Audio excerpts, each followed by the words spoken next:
Welcome everyone to EcycloPod. I am your host, Sean Duregger, managing editor of Encyclopocalypse Publications. I want to apologize for yelling so loud on the last episode. I was excited to be back. I listened back and I went, oh, well, I'm yelling. Okay, again, I'm not going to do that this time around. With me today is author, artist, Jesse D'Angelo. Jesse, thank you so much for joining us on EcycloPod today. Hello. Thank you for having me. We are anticipating, excited. We are bursting at the seams. Blackbirds Dance. By the time you are listening to this, dear listener, it is out. We've actually had this sitting in our release calendar for quite some time and trying to get it out there, give people time to read the first book, Skinner. And so it is out today. So grab that.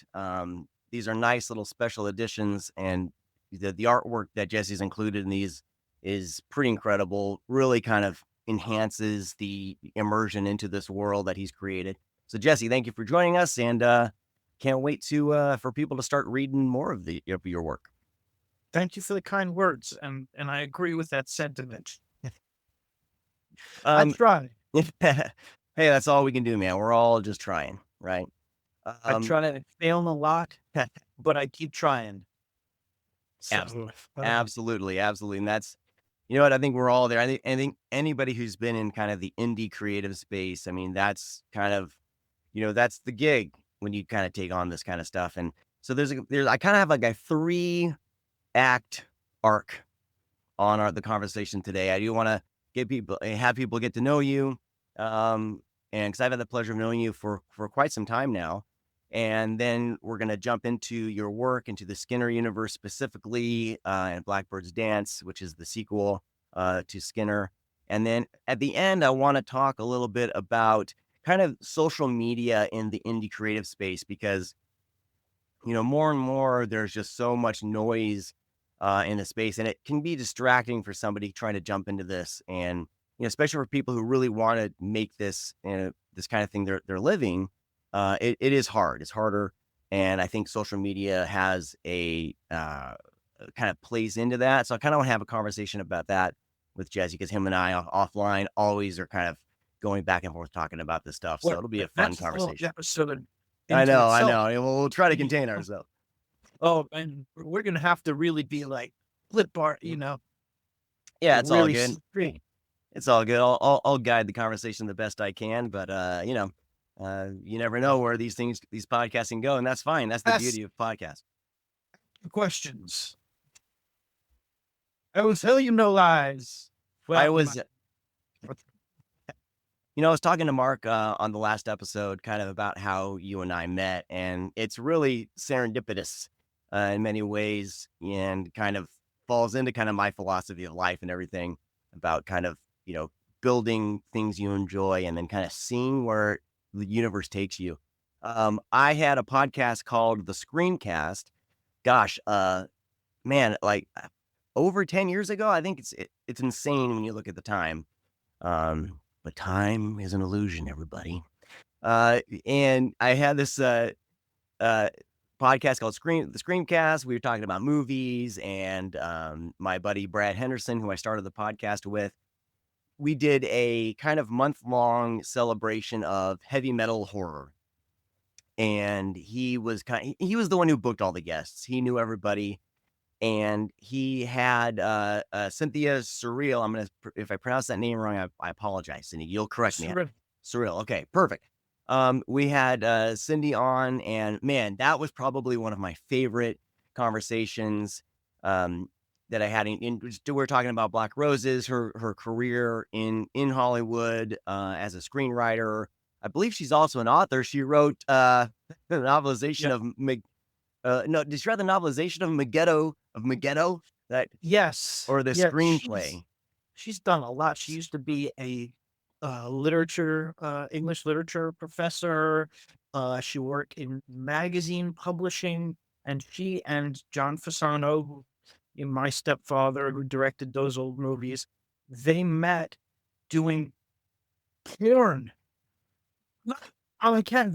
She was a director. Yeah. He was doing makeup, and eventually, so they were doing behind the scenes stuff making like old school porn magazines, and some would be like magazine porn, some would be like professional wrestling magazines or like monster truck magazines. I mean, they did all sorts of shit. And this was back in the day where like making a magazine, you had a big, drafting table and you'd cut out strips and glue them all together onto the thing.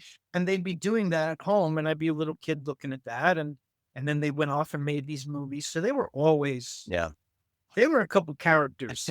Sean has passed away, boy, like 8, 9 years ago. It's crazy. It's been that Yeah. long.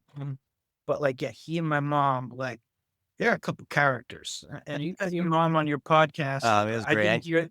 I didn't hear that, but I'd like to hear that conversation because Yeah. she's an interesting person to have a conversation with. My mom. I'm in the process. I'd taken all those down. I'm in the process of kind of creating an archive for my favorite conversations of just the interviews, because I think interviews were the best on that show. But yeah, so we had a great conversation with her. She talked about her kids. She talked about I'm gonna mess up your sister's name. We just tried to confirm it, and I'm gonna say it wrong. So go ahead and just automatically correct me before I even mess it up.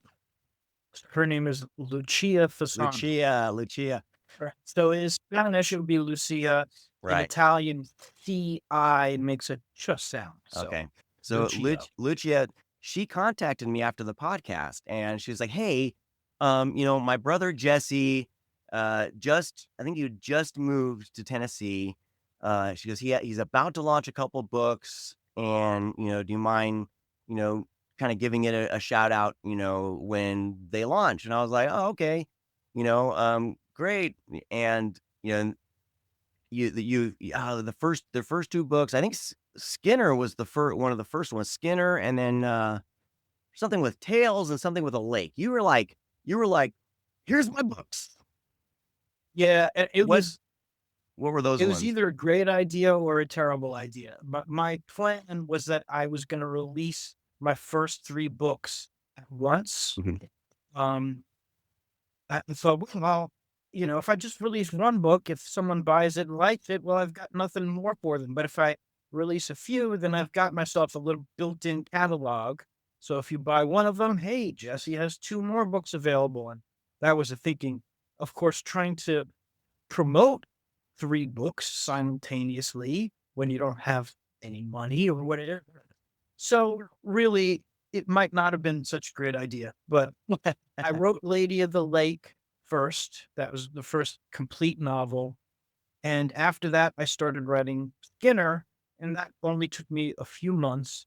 And I was like, should I release Lady of the Lake just by itself? And then I was like, well, I also have a bunch of short stories. I had like 5 or 6 short stories that I was already really happy with. I was like, if I write just a handful more short stories, I could also have a book of short stories. And I like put out 3 books all at once because I have basically 3 books ready. I should say the reason I started writing Skinner was because at the time I was trying to go the traditional route of like getting an agent and all of that. So I was sending out Lady of the Lake, all the agents I could find that anywhere in their website said they're interested in horror or thriller or anything. Like, I must have sent it to about 75, 80 agencies, Lady of the Lake, and they all turned me down or didn't reply at all. Mhm. And this took like almost a year. I was sending out Lady of the Lake for like 10 months or something and getting no replies. And I was like, and in the meantime, I started writing Skinner because I'm not just going to sit there twiddling my thumbs waiting for a reply from my query. So I'm like, while I'm waiting for that, I'm going to start writing the next thing. And what happened was I finished writing Skinner and I still hadn't gotten an agent from Lady of the Lake. So it's like, okay, now I've got these 2 complete novels done and almost enough short stories to release a book of short stories. So I'll write a couple more short stories and then I'll have 3 books. So I put all 3 out at the same time. Um, but looking back on Skinner, I wasn't entirely satisfied with it. I should have gotten, I edited that myself. And I really should have had, another editor look at it for me. Not that there was a lot of typos or anything like that, but there were a few things that needed tweaking and smoothing out. And so a couple years later, that's when I went to do the special edition of Skinner with you and Mark and Encyclopocalypse. So I just went through and smoothed everything out, changed a few details, gave it a new cover, put the art gallery in there, tried to give it some, yeah, we got a nice introduction from Jeff Strand. So I tried to give it enough new stuff to justify a new release.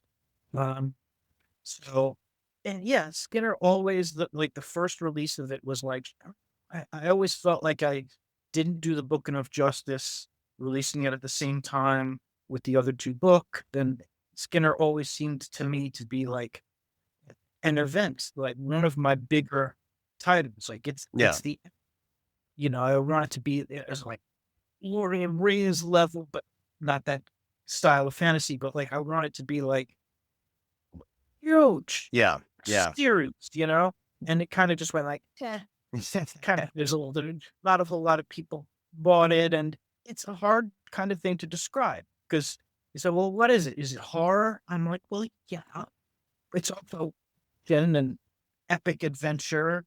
There's a lot of humor in it. So is it horror? Is it action horror? Is it dark fantasy? There's all these different terms, and I think it's always easier to sell something when it's like really super clear what it is that you're Yeah. marketing. I got into a debate recently with some people about horror book covers and stuff. And like, if you have a haunted house book, it's a picture of a house. If you don't know what to do, put a big skull on the cover. I was kind of like, Well, jokingly yeah. in front of that and saying like, well, let's try not to put a skull on every cover and whatever. But really, it's like there's a lot of skulls and houses on book covers because it works. Yeah. Certain cliches work, and because they communicate clearly what the book is, what they're Yeah. trying to sell. I was in a conversation with Joshua Milliken, a couple of days ago, and he's working on a Bigfoot novel, but he doesn't want Bigfoot or any of the cliches on the cover.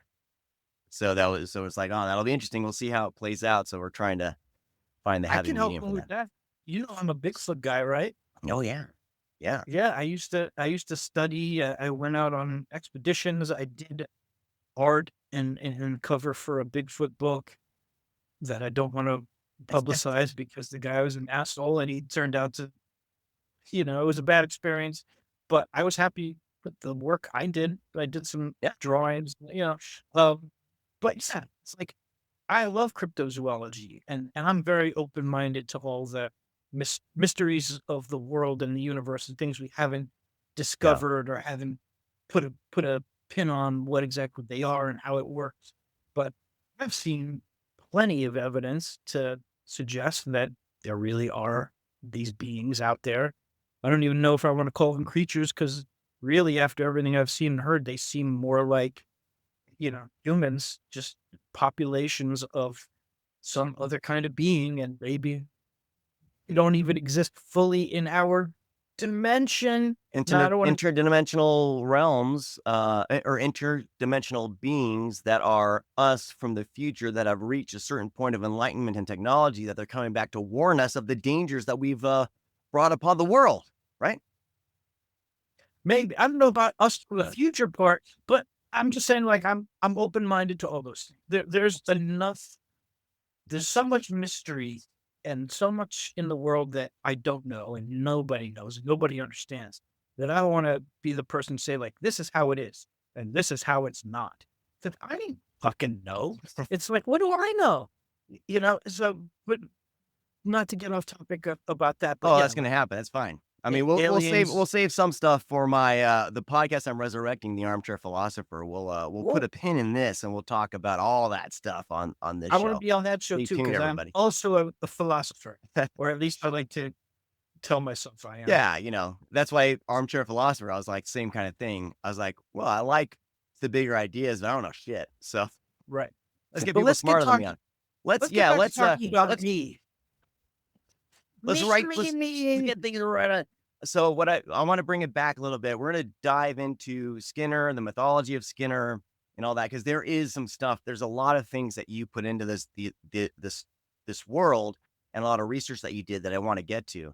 Let's talk about So you were when you're a kid, you're around. You're hanging around movie sets. You're in the movie Black Roses, I believe. Yep. Fred stuff. Heavy metal horror classic right there on Anchor Bay DVD. Needs to have a Blu-ray, everybody. This needs a Blu-ray. If Rock and Roll Nightmare can, or not Rock and Roll Nightmare, if Rock and Roll, oh god damn it, I can't even think. Trick or Treat can get a Blu-ray. No, Trick or Treat's not even on Blu-ray. What one just came out on Blu-ray? Now, Trick or Treat is they just released a like super special edition of Trick or Treat on Blu-ray. Okay, yeah, that's right. That's what I'm thinking of. There's so To many. me- I'm thinking of Rocktober Blood. That's what I was thinking of. Rocktober Blood. That needs to be on right. Blu-ray too. Oh yeah, that's no thanks. But Trick or Treat is like it's a step up from Black Roses. They had a bigger budget. They Yeah, had better talent and whatever. But Black Roses, there's a lot of talented people worked on it. They just hadn't really absolutely. gotten very good at what they did yet. It wouldn't be until years later of practice that they got good. But we have people on that show. But we're doing a documentary on Black Roses. So anybody interested in that, it's in the works. You can look up on Facebook, Black Roses documentary. It'll take you to the group. And they're coming to interview me about it soon, which should be interesting. Yeah. If you ever have anybody coming to interview you about a movie you acted in when you were 8 years old, I mean, I mean, how much do you really and a movie remember? as silly as Black Roses, I mean, it's like, it's bonkers. Yeah, It'll yeah. be fun. Well, it's funny because I feel like your mom did exactly, and your stepdad did exactly kind of what I do to my daughter sometimes. Where I'm like, "Hey, I'm working on a book cover. Can you help me with this?" And I had her actually create a book cover one time because her art kind of matched the vibe of the book. But she hasn't accepted any more of my offers. But brought you along. Like, and I don't know. Did you get sucked into Rock and Roll Nightmare as well, or were you just kind of on set hanging out with the rubber starfish aliens? You need to watch that DVD And player. I have, but you were I turned into okay. a werewolf in Rock and Roll Yes, Night. yeah. There you go. And how old were you in that? Were you still around the same time? Yeah. Yeah, it was like they were like a year apart. So I think I was like 7 in Rock and Roll Nightmare and then 8 in Black Roses. Good times, good times. I had a great Um, Yeah, I mean, one. so you had that spark of kind of seeing, the entertainment industry, and but you had an interesting, you had a perspective because you were seeing kind of mostly a lot of behind the scenes, the writing, the planning. But like with my kids, I'm doing all this stuff. I'm publishing books. They have no clue what I'm doing. They don't pay attention. When did that seed of creativity and storytelling kind of you know, gain a kind of root in your brain and start to sprout? Oh, right then, Yeah, like super early. The thing about you and what you do and your kids and book publishing, it's all on a screen, it's all yeah, typing, you're seeing text and whatever. But when you're making a movie and you're making that kind of movie, super low budget, it's like we're doing things out of our house. So it's like some of the monsters from Rock and Roll Nightmare, they were making those in our basement. We just go into our basement and we're sculpting and making these molds and stuff. And, we had actors come to our house to audition, so it's like right from the very beginning, I'm already seeing all the cool stuff, yeah, and on set, I can see them painting the monsters and operating the monsters. And there's one moment, it's not from any of those movies. Ironically, it's from one of our home videos that we made. mm, Just like on a Saturday, John took out the yeah, I think it was a VHS. It wasn't even Super 8. Took out a VHS camera. He's like, Jesse, we'll shoot a movie where you Godzilla. It'll be called Jesse versus Godzilla, right? How am I going to fight Godzilla? He says, we'll use forced perspective. Uh, forced perspective, what? And so, magic, dude. First so he perspective started rule. showing, and we shot it in sequence. Now, for anybody who doesn't know what forced perspective is, but I'll use a toy.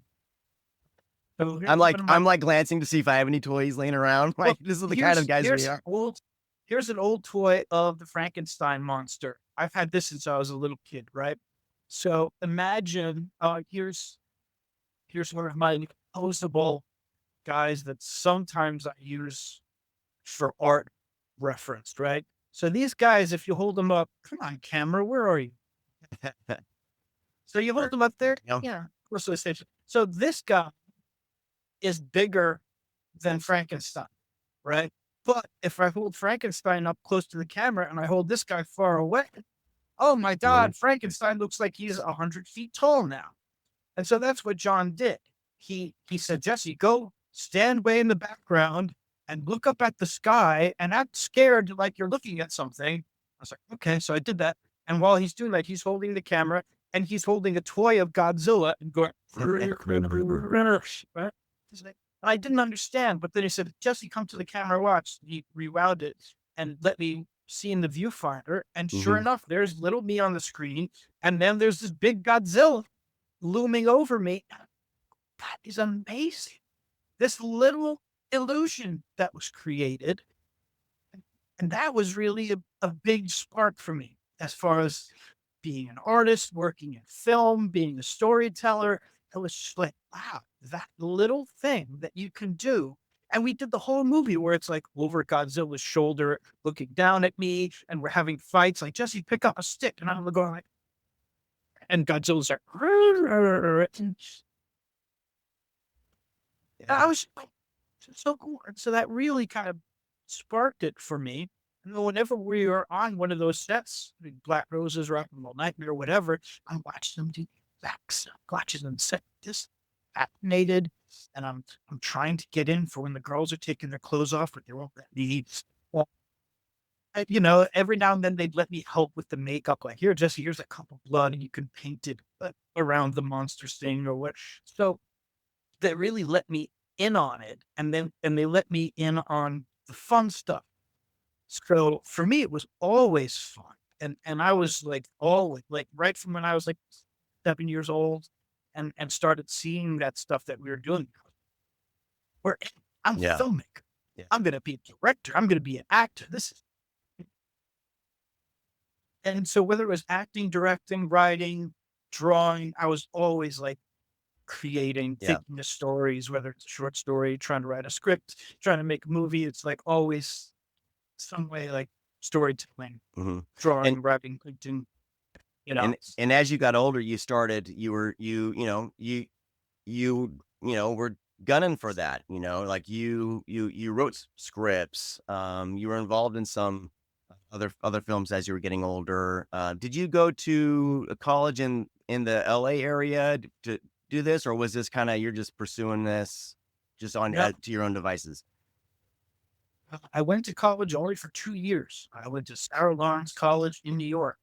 Uh, Had a great time, but I think that the tuition kept going up, and Yeah. it was more than my family had put aside for my college. And I realized, well, if I do these next 2 years, I'm going to be in debt. Like everyone else I'm talking to is in debt. And all these people who have graduated college, they're like, oh, I'm in crippling debt. I'll never be able to pay it off. And I'm like, really, I want to make movies and act and write and stuff. And you don't need a BA for any of that, Right.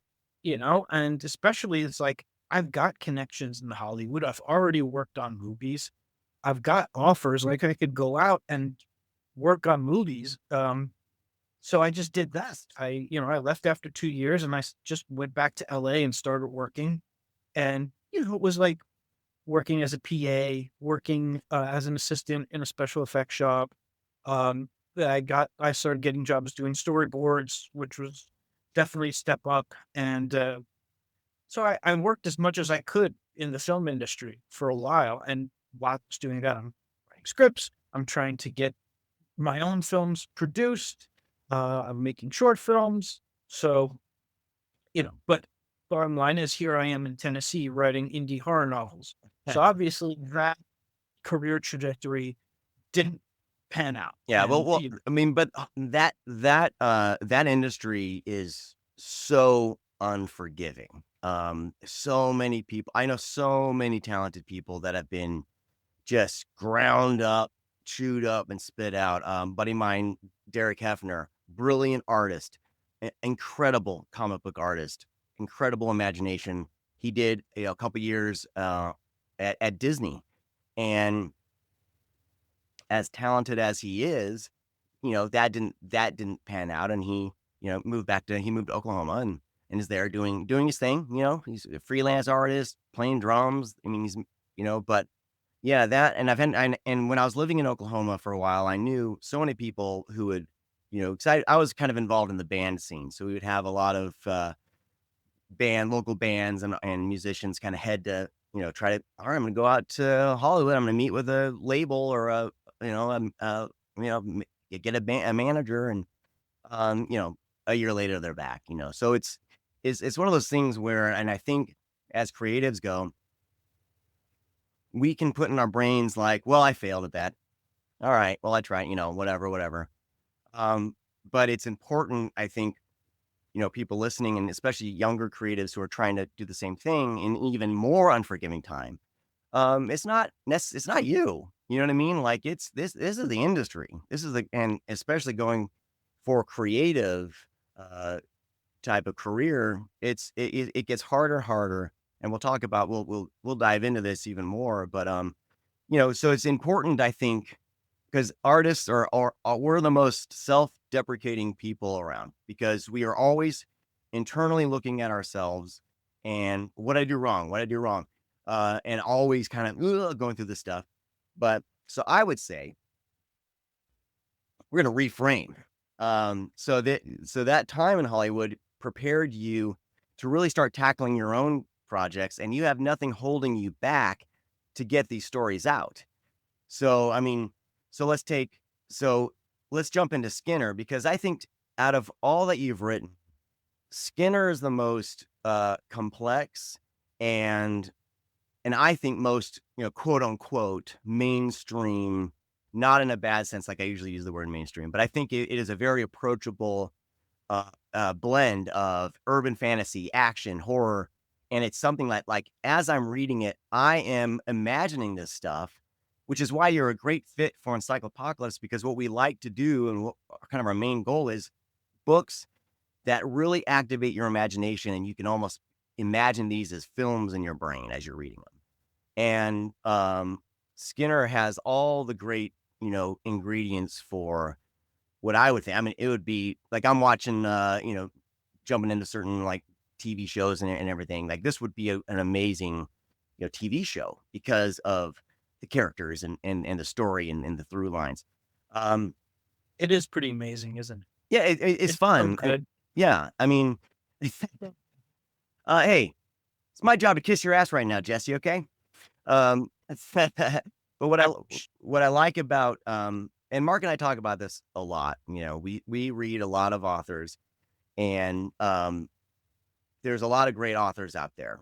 But what you do, and I think eventually, like I said, we're laying foundations and hoping things go, the way we want them to go, right? You aren't an author who wants to just stay in one genre, only talking to one audience. So, I mean, let's look at your other books. You got Pray to God, which is kind of this really cool creature feature, um, uh, that I narrated, by the way. I'm the audiobook narrator on that. You did a Um, great job. I mean, that one, like, as I'm narrating it, I'm like, man, I want to see this movie because the creature's awesome. The characters are great. The mystery and the secrets characters hold in that book are fantastic. You weave the storylines great, um and that's what you're good at, building story, but you're also really good at payoff. And then, the other book I narrated, Doomsday Dogs, which is kind of this tongue in cheek, werewolf apocalypse story. That was a lot of fun for me to narrate. That's And, right. and if I'm missing any of the earlier books, let me know. And then there's Composite, which is kind of this, is more of a police procedural mystery. That is like that, as far as like writing and alone and mystery, like that's that one's a strong book. Everyone should read Composite. If you're want to kind of step away from straight horror or something like that, I want a good mystery like Composite. I can't recommend enough. So so That's you also I would say also for anybody, like, it's fucked up. Like, it's not like a cozy thriller. It's not a cozy, like, it's right, like, it's yeah. I wrote it with, like, Silence of the Lambs in mind, Mm. that kind of vibe where, like, it's a serial killer thriller, but, like, is it horror? Really, Well, it's it's like horror. yeah, but It like it's y films like Silence of the Lambs and Seven. You know what I mean? Like yeah. that would it would be in good company with those for sure. Um, so you like to experiment. And in fact, we will be talking about your next idea, which is leans more science fiction. So let's you kind of and for the Skinner universe, you kind of oh, we didn't even talk about Dying Sheep. I want to do that right now, and Dying Sheep 3D is in the works. Yes, it Um, is. and those are just kind of fun, splattery, a satire of extreme horror and horror tropes Yeah. Really, revolving around this really awful serial killer who you kind of right, start to love. it's I mean, the thing is, what you're describing is either, like, a great idea or a terrible idea, but I'm kind of all over the place. Well, I'd I say think it's a I'm great. not all over. I think it's a great idea. I think authors that stretch themselves. I think you are number one. You are not. You don't like being comfortable, and that's good. When you're an artist who doesn't like to stay safe and comfortable, that's a good thing because you're growing. You're always continually growing.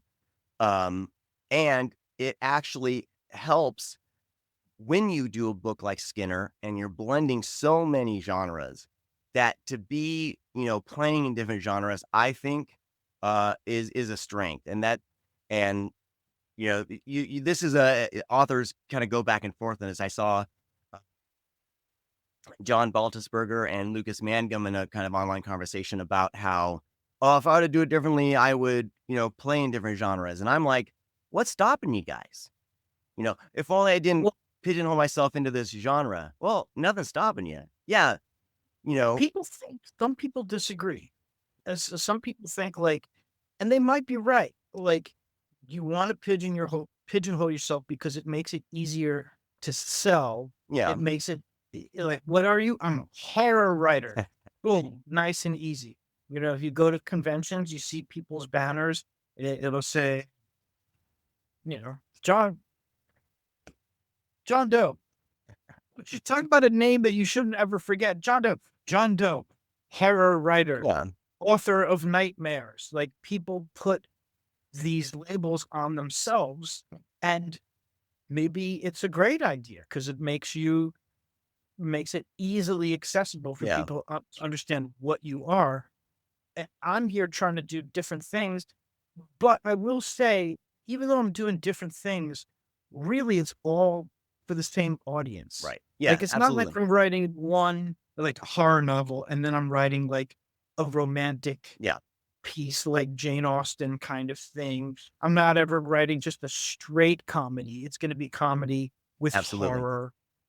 So, like, everything I do plays in this spectrum of horror, thriller, fantasy, sci-fi, genre stuff.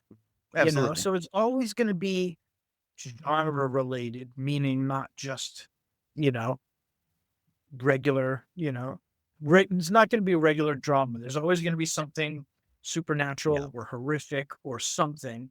So, really, I think if anybody likes one of my books, even though the others might be different in tone and style and whatever, they're always like, I'm in every one of them. And absolutely. they all are related, even though some of them are goofy, funny, and others are action and others are Yeah. more this or that. You know, they're all very Jesse D'Angelo. Yeah, and that's what's great. Like you're able to find your voice and bring your voice through these different genres. And that's what I mean. Like playing in different genres doesn't mean you're totally going against what you like to do. But it's stretching yourself just a little bit more here. So, and that's what I want to get to, bring it all together here for the Skinner universe, because I think this is you kind of bringing, this is the playground where you're bringing everything kind of together, into this complex world with these characters, um, and you're playing, you play with tropes, play with all this stuff. So in many ways, I look at the Skinner saga as kind of the most Jesse D'Angelo thing that you have, and it's kind of the catalyst for you playing in the different genres.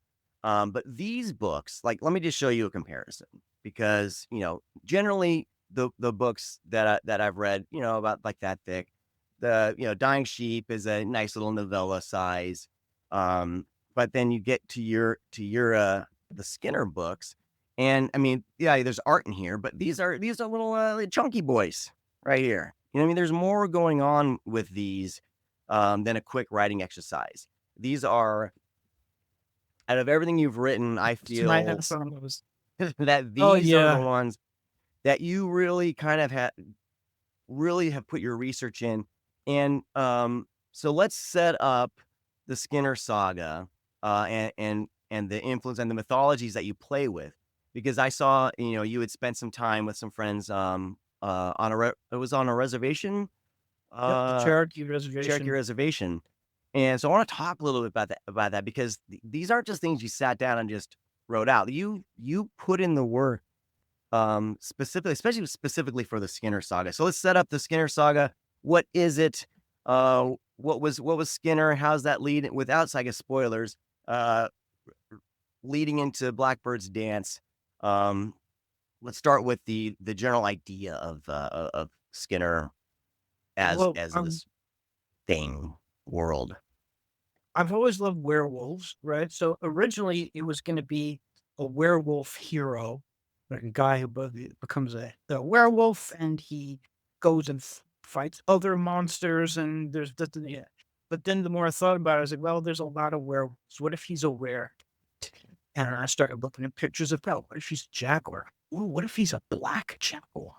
And so all this stuff kind of snowballs. And well, Yeah. he's got to have a love interest. Well, she's maybe a bird. She transforms. How do you transform into a leopard and a jaguar? But then there's also werewolves and so the mythology started unraveling. And basically, what the mythology that I came up with is that a Skinner is a skinwalker.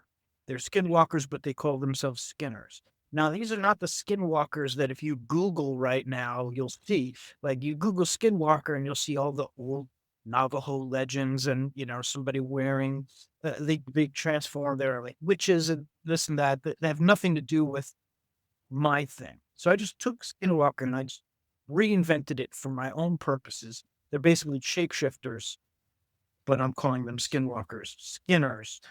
And the way it works in this universe is everyone in the world has an animal spirit, right? But only a small number of people in the world are kind of tethered to it so that they can actually access their animal spirit and transform. And the only way they can do that, much like a werewolf, if they get bitten by another Skinner, or in this case, if they have sex with another Skinner. And that was really like movies like Cat People, Yes. the one from the 80s, Yep. where it's like, if one of them makes love, they transform into a cat. And so I was like, well, what if, yeah, if you get bitten by a werewolf, you could turn into a werewolf. But what if you get fucked by a werewolf?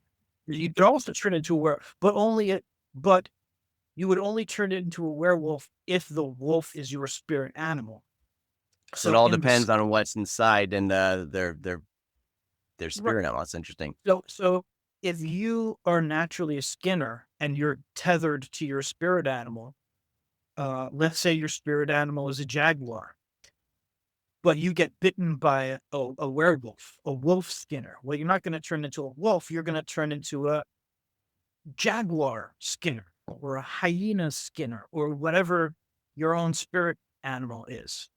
And so the way it kind of breaks down in this universe is that there is a council called the Spirit Council, and they are a council of Skinners and other mystical creatures, and they're basically the guardians of the earth and the keepers of the balance. To keep bad, evil Skinners and other evil demons and whatnot from upsetting the balance, from destroying mankind and whatever. So the Spirit Council is sort of like the peacekeepers, the world police. They keep peace over all the other Skinners. Um, but not all of them are good guys. They're the evil Skinners. They're the ones that want to cause chaos and pain. And so our hero in this story is Will Shaw. He's a Cherokee Indian. He's a former Army Ranger. And after his time in the military, he got locked up in prison for 5 years for getting into a stupid bar fight. So when we meet him in this story, he's just out of prison. He doesn't know what to do with himself, doesn't know who he is. He's trying to find his place. And he discovers through a series of events that he is actually a Skinner and never knew it.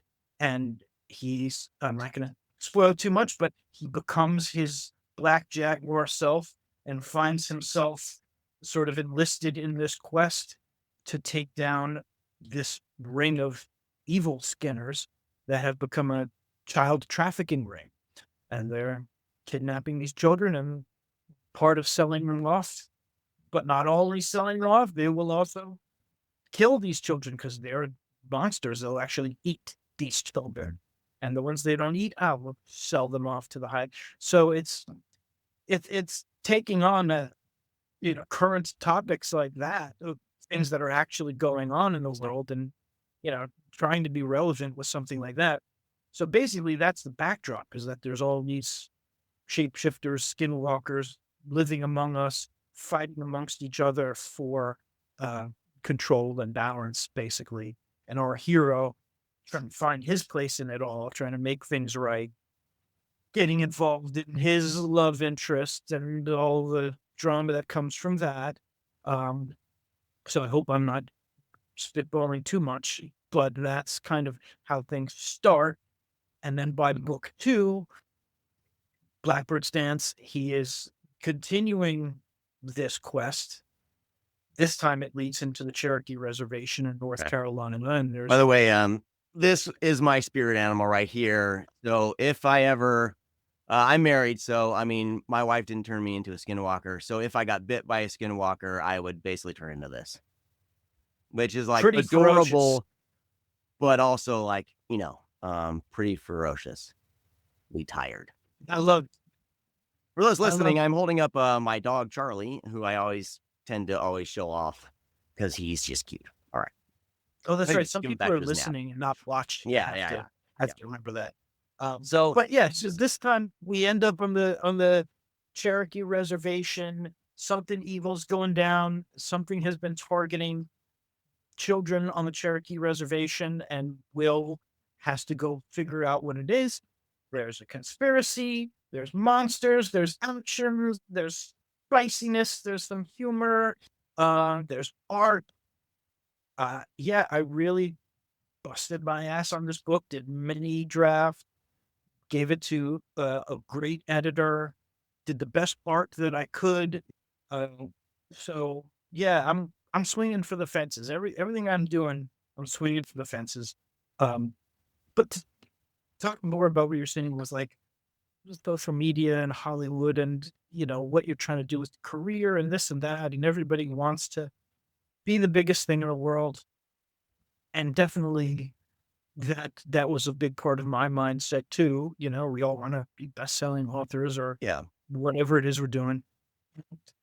And this is something you and I were talking more about off screen, and I don't want to get too much into it, but uh, you and I have both been doing some inward searching and philosophizing and thinking about things like faith and God and how to live life and how to, I've been thinking about what do I need to do to improve, and what are all the real truths? So what do I really want, and all this kind of thing. And I've prayed for a long time, like many, many years.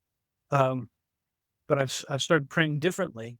Uh, And one of the things I'm just now starting and is I'm not asking for anything when I pray. I'm not like I'm about to release this book tomorrow, and I'm not praying like God, please let this book sell really well.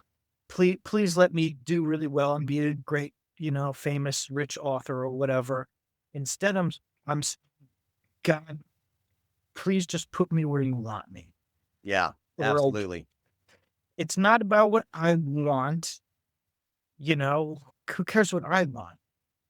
What does God want? What does God want me to do? Where does God want me to be? All I can do is the best I can do, Yeah. right? So, man, I wrote the best book I could. I did the best art that I could.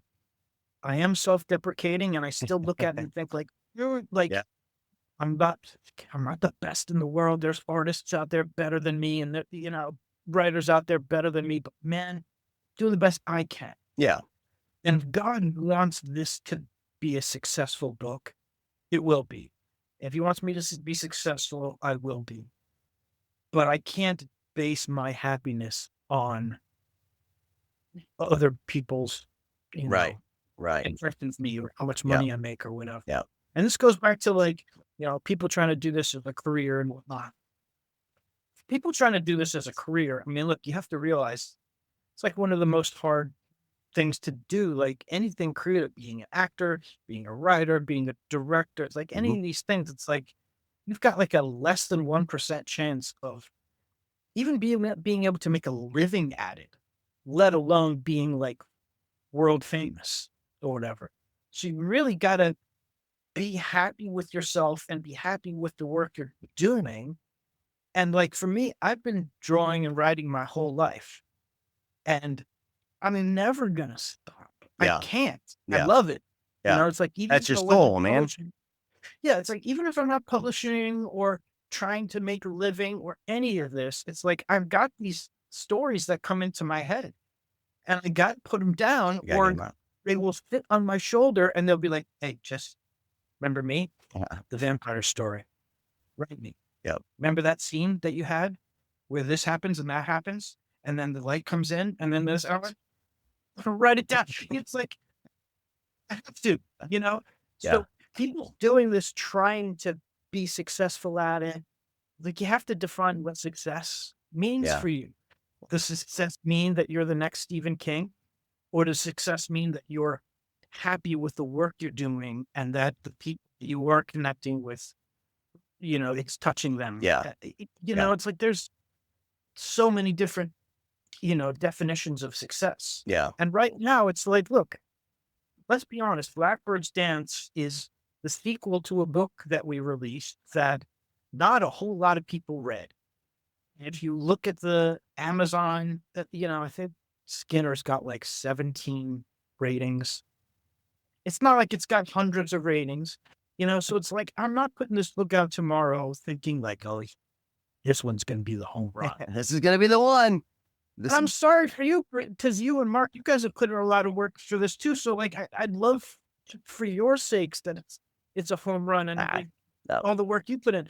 But like, really, it's like I'm not expecting this book to, blow any records as far as sales, but it makes me happy, and it's the best I could do. And I know some people are gonna love it, and I Yeah. also believe that eventually this story is going to find its footing.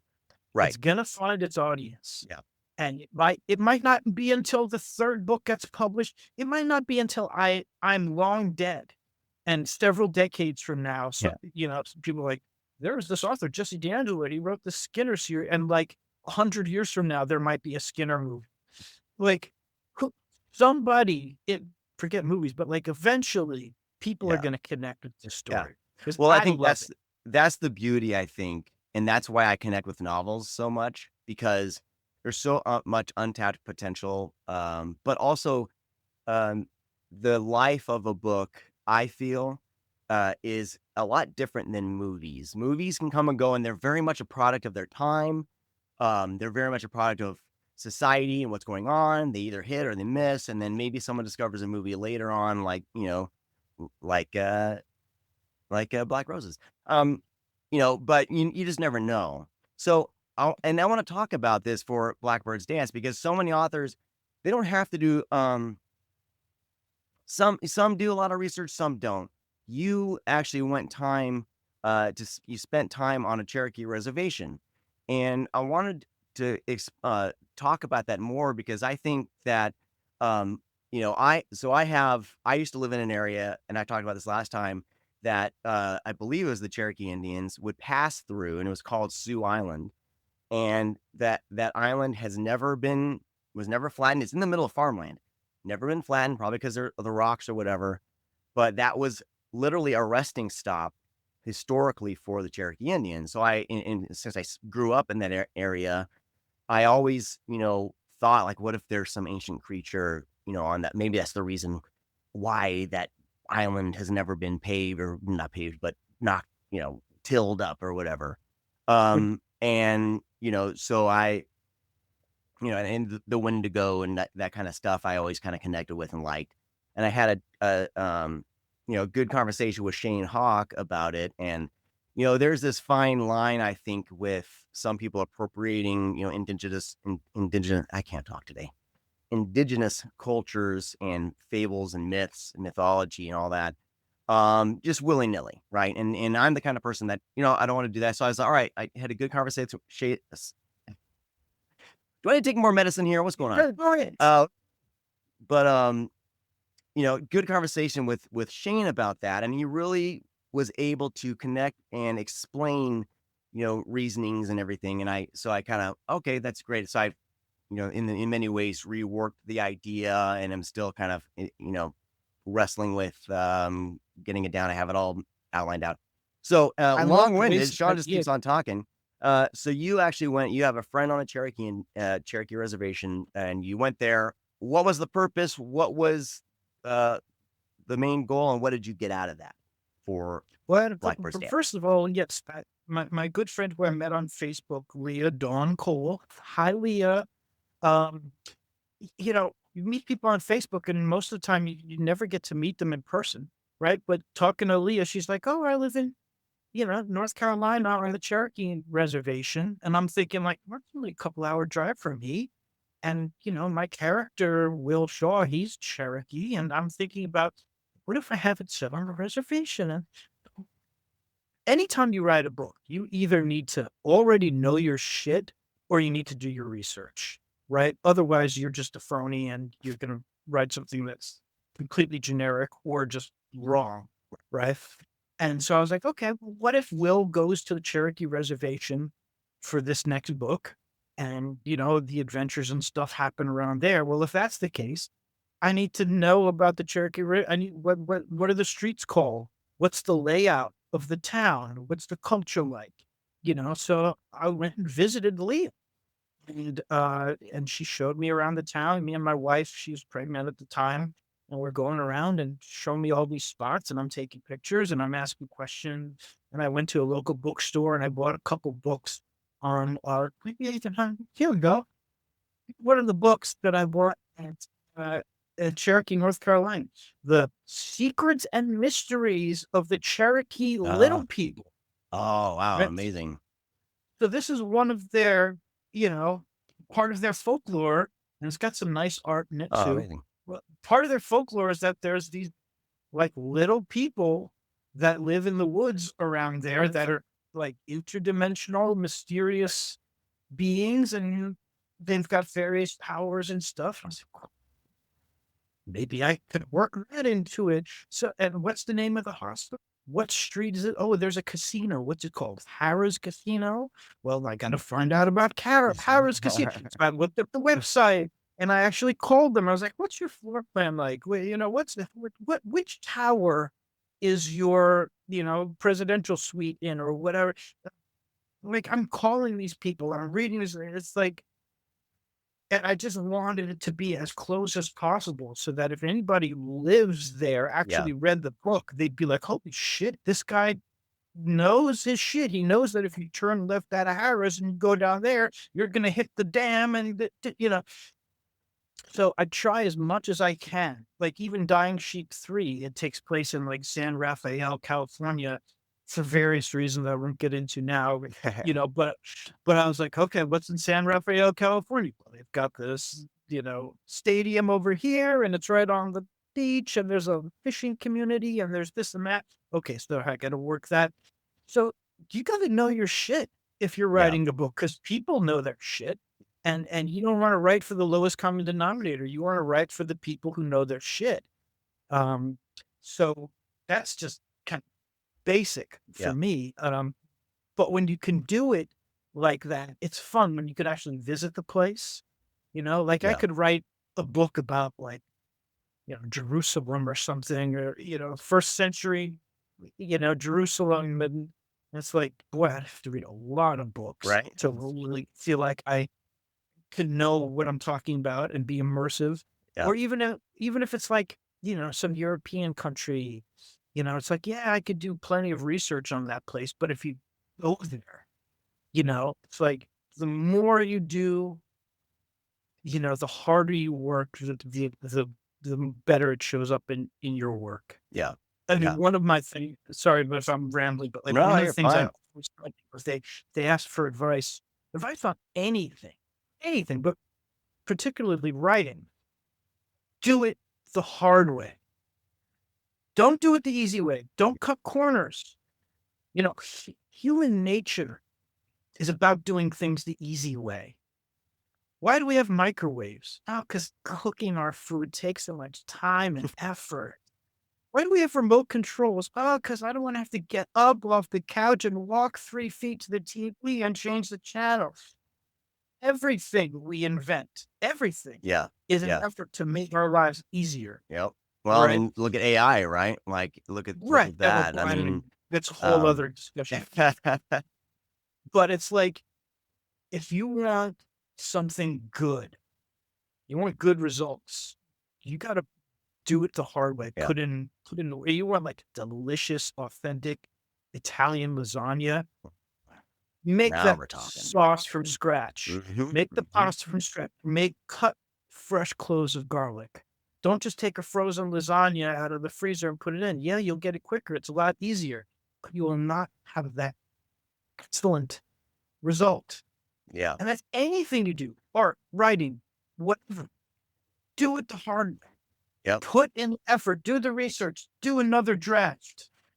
It's like Yeah. if you're trying to if you're trying to be as good as you can possibly be, I would say. If you're just trying to do something fun, like, "Oh, I'll write a book and, whatever."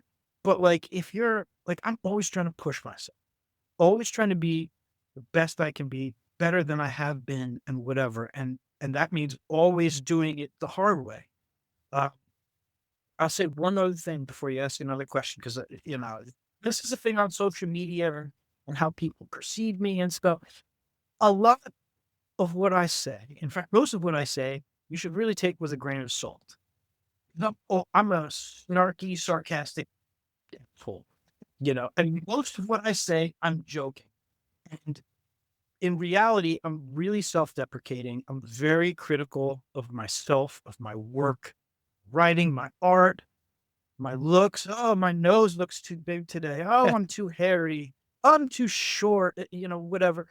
But I think people's perception of me is that I'm like really kind of full of myself or whatever. And a lot of it is my fault because I'll joke like that.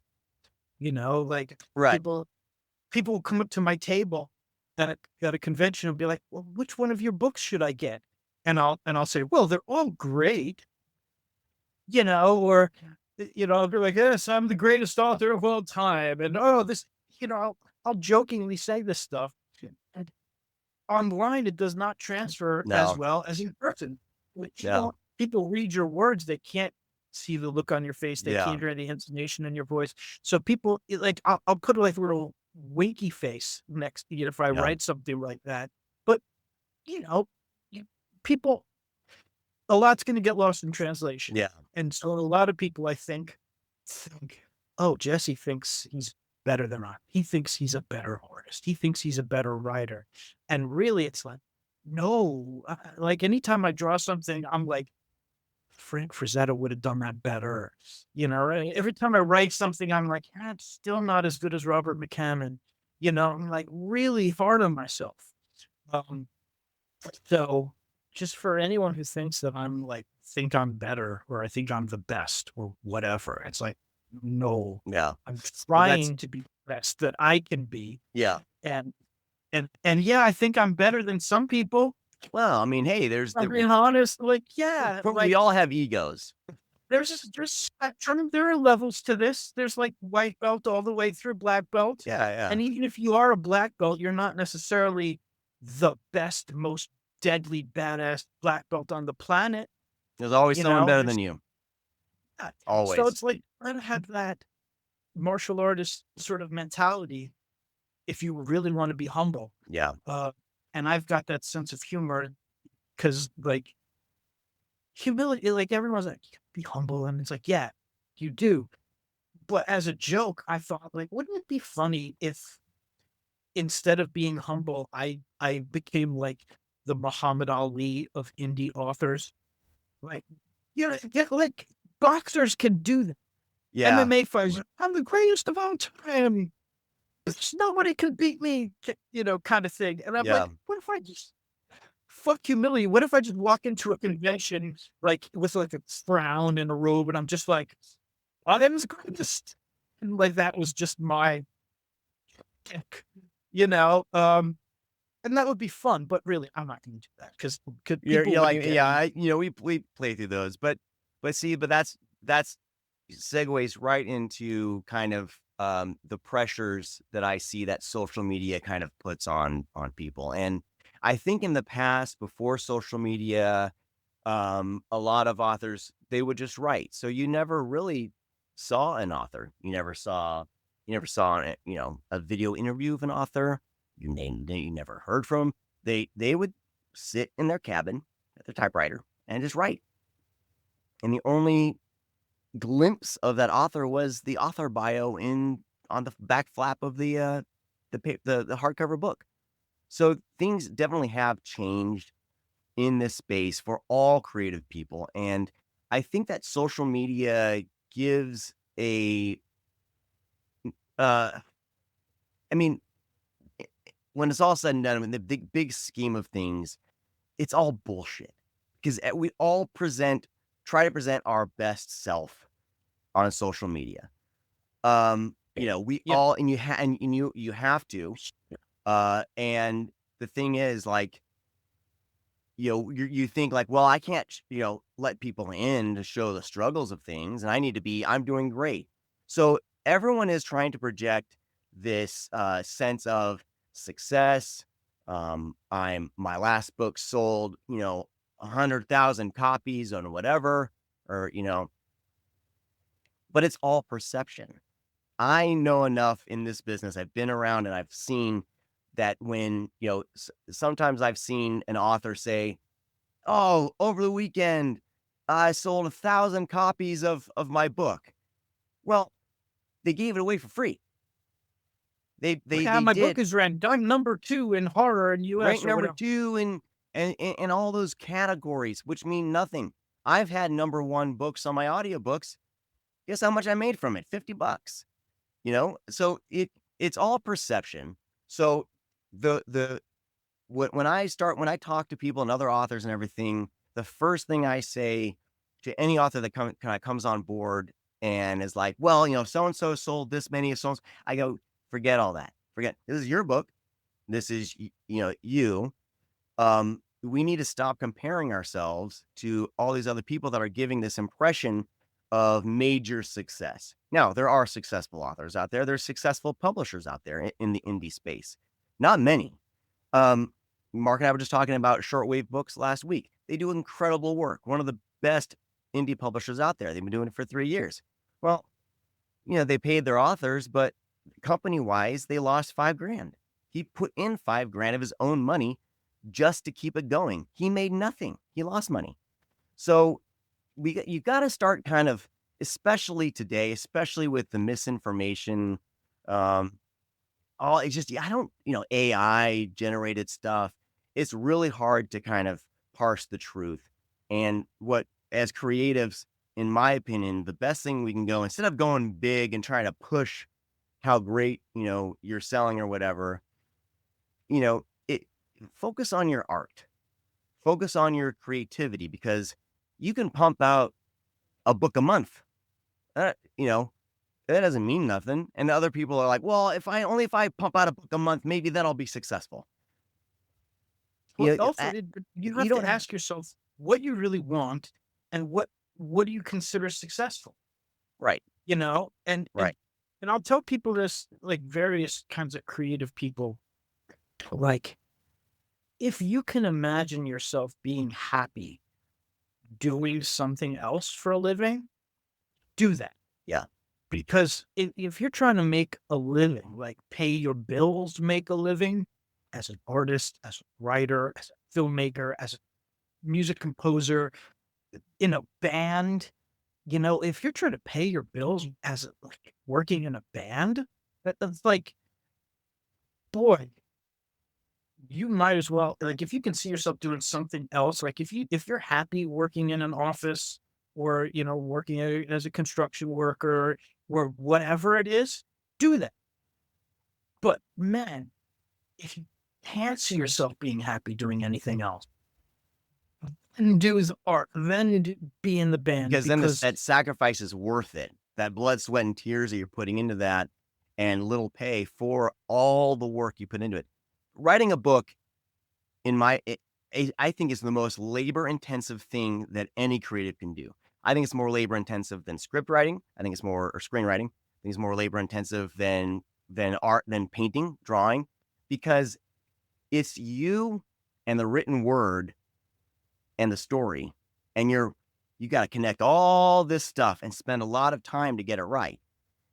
And then when the book comes out, and like we see this all the time in Encyclopocalypse. I mean, I would love every one of our authors to have a best-selling book every time one's released. And even other indie authors who are actually being honest with themselves and letting people in on kind of peeling back the curtain, letting people know, some books do well, some books don't. We want all of them to do well. But it's and Mark and I always talk about sweat equity, and we always look for kind of like-minded people who just we love this stuff. Could I imagine? I mean, is it easy to be a publisher in the capacity that I'm in? No. I mean, some days are better than others. Sometimes I'm working on trying to format a freaking book and I can't get the damn program to like center a paragraph properly. That's so, but at the end of the day, you know, are we as a publisher in this capacity of creativity happy and proud of what we put out? And that's enough for us because laying the bricks of this creative thing, you never know what's going to happen. But yeah, if we were only focused on the finances of it, like there was no way I would keep doing this. If right. when Well, I do my yeah, taxes every year, I go, it's like focusing on the destination rather "Mm, than the journey. It's like you have to enjoy the journey. yeah, If you hate the journey, then like if you're only doing this because you want that end result of being rich and famous and having everyone, kneeling down, you know, praising you, it's like, well, then that's not enough because you gotta love that journey. You might not ever make it to that point where you're rich and famous and all of that. And if that's the case, you're spending your life busting your ass doing something you don't enjoy doing for a result that you don't actually ever get. yeah, You got to enjoy what you're doing in the press. So it's like whether or not Blackbird's Dance becomes some huge hit. I loved writing it. I loved doing the art, and I'm really proud of the final product. Like and it you might should be the be best thing really I've good." ever written. And I know that there might not be thousands of people, but even if there's like a few dozen people who read it, they're gonna like it. Because if this kind of thing is their cup of tea, man, I did my best. If you like monsters and romance and intrigue and little stuff like that, you're gonna love Skinner and Blackbird's Dance. And if only a few people feel that way, you know, that's great. I enjoyed the process. I'll enjoy it a lot more if I make a shit ton of money off of it. But Well, I mean, welcome to but the if not, I'm enjoying myself in the process as I go. So, yeah, yeah, if you love writing, if you love editing, if you love people are like, oh, I love to write, but I hate editing. Forget that. You love editing. Love it. It's part of the process. You're yeah, making your thing better. You're tweaking and you're moving things and you're cutting things and oh, look, it's getting better right in front of your eyes. Not work harder. Do it the hard way. Enjoy that process. Make that sauce from scratch. absolutely. Make that's a great note to end on. Make that sauce from scratch, everybody. Me and This is Sean, we good. got the special sauce for y'all. Special sauce. My wife and I are always, for some reason, we always say sauce. When we're making spaghetti. Well, Oh, me and just my family, sauce. we're from New York, so we Yeah, also say yeah, sauce. sauces.